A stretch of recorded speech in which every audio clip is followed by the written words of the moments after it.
हरे कृष्णा। तो मुझे पता है प्रसाद का टाइम है, बट मैं ज्यादा टाइम नहीं लूंगी आप लोगों का। मैं थोड़ा सा पेरेंटिंग के बारे में कुछ बताना चाहती हूँ, और फिर जो सर्विसेज हम प्रोवाइड करते हैं या जो सेवा हम करते हैं बच्चों के लिए, उसके बारे में बताना चाहती हूँ। बट उससे पहले मेरा आप लोगों से एक प्रश्न है कि हम बोलते हैं पेरेंटिंग एक आर्ट है। कितने लोग अग्री करते हैं कि पेरेंटिंग एक आर्ट है? Okay, only handful.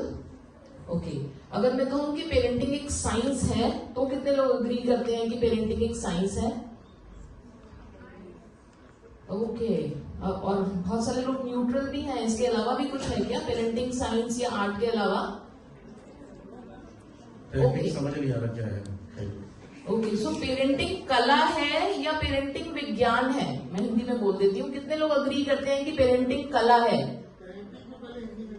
Okay, parenting को हिंदी में अपने बच्चों का लालन पालन करना, परवरिश कला है। कितने लोग अग्री करते हैं कि बच्चों की परवरिश करना एक कला है? ओके, कितने लोग अग्री करते हैं कि बच्चों की परवरिश करना एक विज्ञान है? ओके, तो इससे पहले हमें ये जानना है कि कला और विज्ञान में क्या फर्क है। देखिए, विज्ञान क्या है? H2O, हाइड्रोजन के 2 मॉलिक्यूल, ऑक्सीजन का 1 मॉलिक्यूल मिलके क्या बनता है? वाटर। ठीक है, इसमें कुछ चेंज नहीं है। जो वाटर इंडियन ओशियन में है, जो वाटर पैसिफिक ओशियन में है, जो वाटर अटलांटिक ओशियन में है, सारे के सारा पानी H2O से ही बना है। लेकिन कला क्या है? कला हर एक का अपना अलग गुण है। ठीक है, हर एक का अपना अलग हाथ है।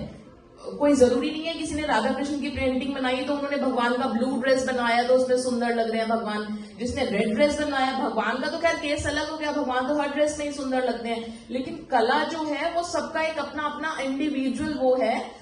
तो ये फर्क है कला और साइंस, इसमें विज्ञान में। तो अब आप लोगों में से कितने लोग अग्री करते हैं कि परवरिश एक कला है? Very good. अब देखिए, हाथ ज्यादा लोगों के खड़े हुए। क्यों? क्योंकि हर बच्चा अलग है। ठीक है ना, हर एक का स्किल सेट अलग है। तो हर बच्चे को उसके तरीके से डील करना, यही कला है ना। अलग अलग तरीके से हर बच्चे को उसके हिसाब से जो उसको चाहिए वो देना। अब मेरा एक क्वेश्चन और है आप लोगों से, जो मैंने यहाँ पे प्रभु जी से ही सीखा है, इस कॉल में जुड़ के ही सीखा है, और जिसने मेरा पूरा परसेप्शन चेंज कर दिया लाइफ का। आप लोगों में से कितने लोग मानते हैं कि माँ बाप को बच्चों का दोस्त होना चाहिए? हाँ, ये हुई ना बात। सब लोगों के हाथ खड़े हैं। मैं भी ऐसे ही थी, मैं भी ऐसा सोचती थी। ओके, माँ बाप को बच्चों का दोस्त होना चाहिए। लेकिन ऐसा तो कोई बच्चा है ही नहीं ना कि जिसके दोस्त ना हो। सब बच्चों के दोस्त हैं। जो यंगस्टर्स हैं, जो आप लोग सबके भी फ्रेंड्स होंगे। जो पेरेंट्स हैं यहाँ पे, उनको भी पता होगा उनके बच्चों के फ्रेंड्स हैं। ठीक है, तो फिर हमारे बच्चे बिगड़ क्यों रहे हैं आज के टाइम में? और हम भी फ्रेंड्स बनना चाह रहे हैं अपने बच्चों के। कहीं ना कहीं तो कुछ लूप होल है ना जो मिसिंग है। मानते हैं नहीं मानते? हाथ खड़ा करें जो इस चीज को मानते हैं। अभी भी कोई कहेगा कि हमें अपने बच्चों का दोस्त होना चाहिए?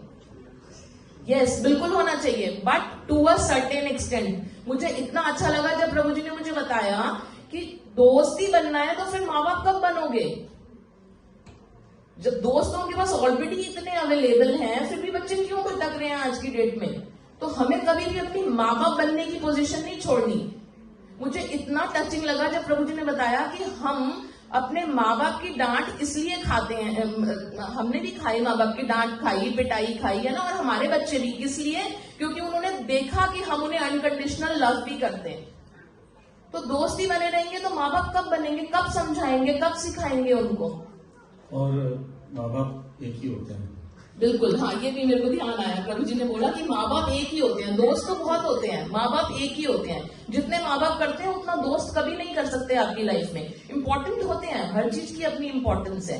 तो मैं बस यही कहना चाह रही थी कि जितना हम लोग वैकुंठा फन स्कूल यहाँ पे जो क्लासेस रन करते हैं, तो हम बच्चों के basically moral development, spiritual development के ऊपर वर्कआउट करते हैं।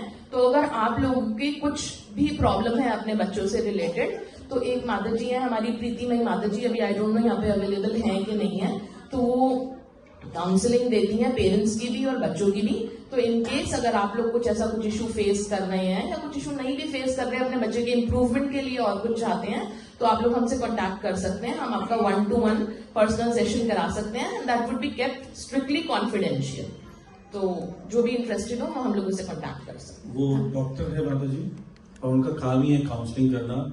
बच्चे कई बार ओपन अप नहीं हो पाते हैं अपने पेरेंट्स से, छुपाते हैं, तो वो उनसे बात करके बड़ी टैक्टफुली बात करके उनके जो अंदर डाउट्स है, कुछ चीज फेस कर रहे होंगे घर पर, मोहल्ले पर, स्कूल में बहुत चाइल्ड अब्यूज भी होता है, बच्चे बता नहीं पाते, पेरेंट्स को डरते हैं, उनको डरा देते हैं, मम्मी पापा को बोला तो मर्डर कर देंगे तुम्हारा।